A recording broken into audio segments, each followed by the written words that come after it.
ایسا نہیں ہوتا. اچانک سڈنلی صبح گھر سے زندہ نکلتا ہے اور شام جنازہ گھر پہ آتا ہے. ایسا نہیں ہوتا؟ آپ کے سامنے بھی ہوتا ہے نا.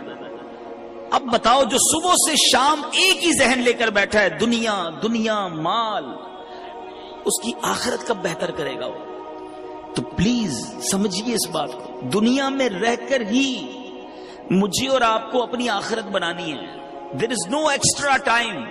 الگ سے کوئی پورشن نہیں ہے کہ 24 گھنٹے تمہاری فیملی, تمہاری کاروبار, نوکری کے لیے اگلے 12 گھنٹے ایکسٹرا دیے جا رہے ہیں آخرت کے لیے. نہیں, انہی ڈبل 12 گھنٹوں میں سے مجھے قبر روشن کرنی ہے.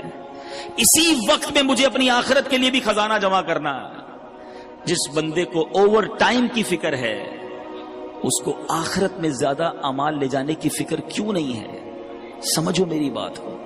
آپ نوکری کیجئے, کاروبار کیجئے, روزگار کمائیے, مگر اپنی زبان کو اللہ اور اس کے رسول سے ذکر سے تر بھی تو رکھیے نا.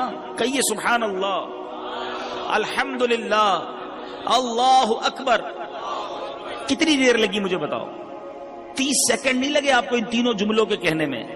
ٹھیک ہے, آپ سب سے اچھی نوکری کر لو, میں کہتا ہوں امریکہ چلے جاؤ اور دنیا کے مہنگے ترین انسٹیٹیوٹ میں نوکری کر لو. 30 سیکنڈ میں کتنے پیسے کماؤ گے بتاؤ مجھے. چلو, جو دنیا کا سب سے بڑا کاروباری مجھے سن رہا ہے, انٹرنیشنلی مدنی چینل پر بعد میں سنیں, how much you earn with in 30 seconds. 30 second میں کتنے کما سکتے ہو؟ آؤ میرے سامنے بتاؤ مجھے. میں کہتا ہوں بہت بہت بہت بڑا پیسے والا بھی ہو اور اس کی کروڑوں روپے کی آمدنی ہو, پھر بھی 30 سیکنڈ میں 1 لاکھ روپے کمائے گا نا. بہت بڑی بات ہے کہ ہر منٹ 2 لاکھ روپے, اس سے زیادہ تو کوئی نہیں کماتا ہوگا. میں کہتا ہوں 10 لاکھ کما لو گے ہر 30 سیکنڈ میں. ایسے پاسبل نہیں ہے, ایزیوم کر لیتے ہیں, ایکسٹرا ہم نے پلس کر لیا اس کو. ٹھیک ہے, میں مان لیتا ہوں کہ تم 30 سیکنڈ میں 10 لاکھ کما سکتے ہو. حالانکہ یہاں تو میرے ایسے بھائی ہیں جو 30 سیکنڈ میں 30 روپے بھی نہیں کماتے ہوں گے. ٹھیک ہے نا, 30 سیکنڈ تو کچھ بھی نہیں ہے نا, مگر آپ کو اندازہ نہیں ہے آپ نے کیا کما لیا ہے. کیا کہا آپ نے؟ دوبارہ کہو سبحان اللہ. کیا کہا آپ نے؟ الحمدللہ. پھر کیا کہا تھا؟ اللہ اکبر. مبارک ہو تمہیں. دنیا کے پیچھے کیوں بھاگوں میں؟ یہ دنیا والے دیتے کیا ہیں؟ سنو میرا رب کیا دیتا, رب کے حبیب کے سچے وعدے کیا دیتے ہیں.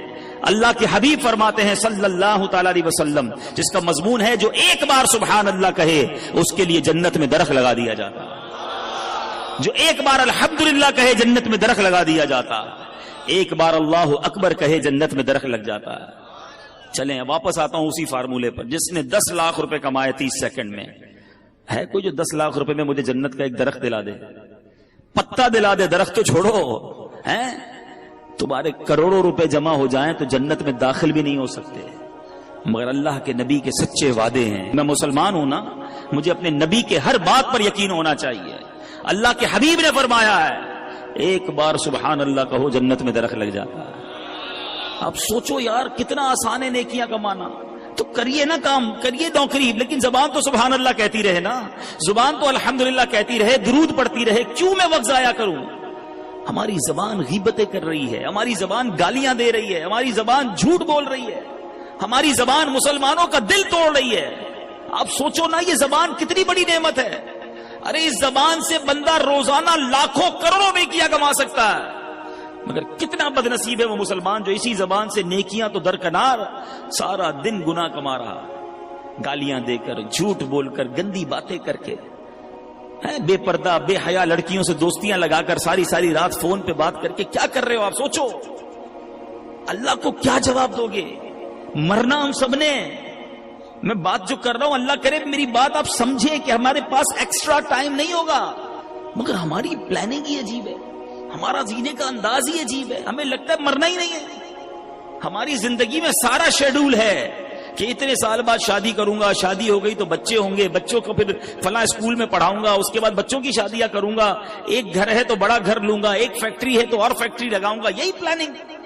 مروں گا تو کیا کروں گا, اس کی پلاننگ. قبر میں جاؤں گا تو وہ روشن ہوگی کہ نہیں, اس کی پلاننگ. قبر میں جاؤں گا تو لے کر کیا جاؤں گا, اس کی پلاننگ. قبر میں کوئی تجوری نہیں. کفن میں کوئی جیب دیکھا ہے؟ کفن میں کوئی جیب نہیں. سوچو خالی جانا ہے, سب ادھر ہی رہ جائے گا. کیا جائے گا ساتھ؟ میری نیکیاں, اچھے اعمال کتنے ہیں. اب سوال یہ ہے نا، جب جاگا جو میرے ساتھ جائے گا وہ کتنے ہیں، اس کی کتنی تیاری ہے؟ ابھی جوان بیٹھے ہیں سارے، کہتے ہیں جناب بالکل نیکیاں کریں گے، لیکن ابھی تو مزے کی عمر ہے نا، 50 سال کا ہو جاؤں پھر اللہ اللہ ہی کروں گا، پھر تو داڑھی بھی رکھ لوں گا، پھر نماز بھی پڑھوں گا، پھر روزے بھی رکھوں گا، ابھی تو مزے کے دن ہیں۔ کیا جوان نہیں مرتے؟ کیا نوجوانوں کو مرتے نہیں دیکھا؟ کب تیاری کرو گے؟ ایسے کئی جوان پہنچ گئے قبر میں جنہوں نے نیت کی تھی بوڑھا ہو کر نماز پڑھوں گا، نہیں ملا بوڑھا ہونے کا موقع۔ ایسے کئی لوگ قبر میں پہنچ گئے جنہوں نے نیت کی تھی مدینے جاؤں گا پھر داڑھی رکھوں گا، نہیں جا سکے اور چلے گئے قبر میں۔ ایسے کئی چلے گئے قبر میں جنہوں نے کہا تھا اگلی رمضان سے پورے روزے رکھوں گا، رمضان نہیں آیا وہ قبر میں چلے گئے، ہوئے نام ور بے نشاں کیسے کیسے، زمیں کھا گئی نوجوان کیسے کیسے، جگہ جی لگانے کی دنیا نہیں ہے، یہ عبرت کی جا ہے، تماشا نہیں ہے۔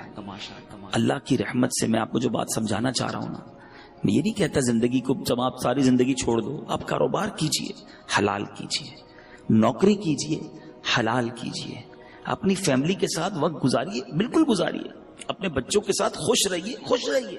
شریعت نہیں کہتی کہ جناب آپ ساری فیملی گھر بار چھوڑ کر فقط اللہ اللہ کرتے رہیں، گھر بار کاروبار family every thing is okay, enjoy کیجئے اپنی لائف کو، مگر شریعت کے دائرے میں رہ کر، نماز کی پابندی کر کے، حلال روزی کما کے، جھوٹ، غیبت، بدگمانی، بد کلامی، بد اخلاقی، اس سے بچ کر، بے حیائی سے بچ کر کیا زندگی انجوائے نہیں کی جا سکتی؟ شیطان ہمارے دل میں یہ ڈالتا ہے کہ گناہ کر کے ہی انجوائمنٹ ہے، یہ غلطی ہے۔ ساری رات فلم دیکھنے والے کو کیا پتا کہ رات اللہ کے نبی کی یاد میں آنسو بہانے کا مزہ کیا ہے، وہ سمجھتا ہے فلموں میں ہی مزہ ہے۔ ساری رات ٹیلی فون پر گندی کرنے کی بجائے کسی کو کیا پتا کہ سو کر تہجد پڑھ کے اللہ کی بارگاہ میں آنسو بہانے کا لطف کیا ہے، وہ لطف دیکھا نہیں ہے نا۔ جس کو فلموں کی عادت ہے وہ سمجھتا ہے فلم دیکھوں گا نہیں تو نیند ہی نہیں آئے گی، لیکن جس کو عشق رسول کی لت پڑ جائے، آئے ہائے، جس کو پیارے آقا سے محبت ہو جائے، دنیا کی لڑکیوں سے اور بے حیا عورتوں سے دوستیاں کرتے ہو، اللہ کے حبیب سے محبت کر لو، ہر آنسو تمہارا رتبہ بڑھائے گا۔ نیند کروٹ بدل کر نہیں آئے گی جب ندینے والے کی یاد آئے گی، مگر وہ بے قراری میں بھی سکون آئے گا۔ کیا خوبصورت بات مولانا حسن رضا خان صاحب لکھتے ہیں نا، میرے دل کو درد الفت وہ سکون دے الہی، میری بے قراریوں کو نہ کبھی قرار آئے، نہیں چاہیے ہمیں قرار، پیارے آقا کے عشق کی بے قراری مل جائے تو پھر بے قراری کا ہی لطف ہے۔ ہاں یہ وہ آگ ہے، دنیا کے عشق میں کوئی گرفتار ہوتا ہے نا، اسے آگ لگتی ہے، پرابلم ہوتی ہے، نہیں مزہ آتا محبوب کے بغیر، اور اگر محبوب نہ سنے، بات نہ مانے، محبوب سے جو چاہتا ہے وہ نہ ملے تو وہ بے قرار ہی رہتا ہے، آگ لگ جاتی ہے دل میں۔ آؤ میں بتاتا ہوں، ایک آگ عشق کی ایسی ہے جو لگا لو جہنم کی آگ بجھ جائے گی۔ اعلیٰ حضرت لکھتے ہیں، اے عشق تیرے صدقے جلنے سے چھٹے سستے، اے عشق تیرے صدقے جلنے سے چھٹے سستے، جو آگ بجھا دے گی وہ آگ لگائی ہے، یہ آگ لگاؤ نا جو وہ آگ بجھا دے۔ تو اے میرے پیچھے اسلامی بھائیوں، میں چلا تو کچھ اور بیان کرنے تھا، مگر چلیں یہ باتیں بھی بڑی پیاری ہیں کہ زبان کا صحیح استعمال کریں، اپنے وقت کی قدر کریں۔ یہ